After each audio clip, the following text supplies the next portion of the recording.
Ryan Fisher, the 20-year-old son of missing sailor John Fisher, was a special guest aboard Sun Hung Kai Scallywag for its final in-port event of the Volvo Ocean Race, marking the end of the 9-month around-the-world race. John Fisher was lost at sea in late March after falling overboard about 1,400 miles from Cape Horn in Leg 6 from Auckland, New Zealand to Itajai in Brazil. Onboard the SHKS VO65 is a very special guest who will be sailing in tribute, memory, honor and respect for our sadly departed friend, Scallywag tweeted. Ryan Fisher, John Fisher's son, will be participating in the Volvo Ocean Race's Brunel in-port race. John Fisher was a beloved member of the Scallywag crew and a close friend of skipper David Witt. His loss was grieved by all in the sailing and Volvo Ocean Race community, particularly his wife Kirsten, Ryan, daughter Amy and other family members. To say I feel responsible is an understatement. Skipper of Hong Kong's Scallywag David Witt talks about death of John Fisher in the race. Scallywag finished 7th out of 7 boats to end up last in the overall standings, with De Cafaris Turn the Tide on Plastic sneaking ahead of the Hong Kong boat thanks to a better in-port record. The day started with Scallywag and Turn the Tide on Plastic with equal points at 32 in the overall race leaderboard in the Netherlands, with Scallywag ahead by 3 points in the in-port standings. A lot of things would have needed to go right for Cafari, and incredibly, it all came to pass.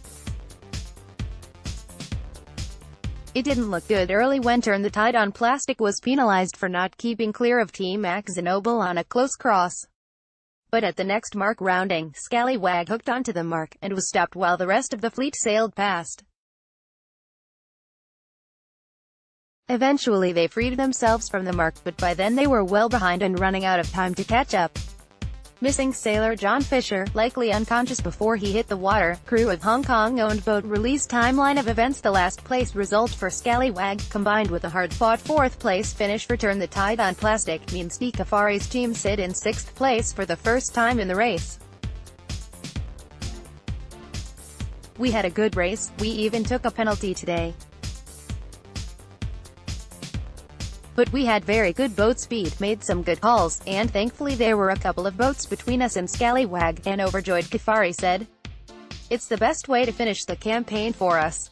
We'll all go away knowing we made some good finishes and were able to come back.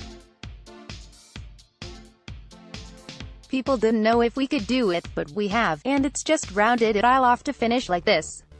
That wasn't the only scoreboard move on Saturday. Hometown hero Boo Becking's team Brunel had a perfect start and led the race from beginning to end.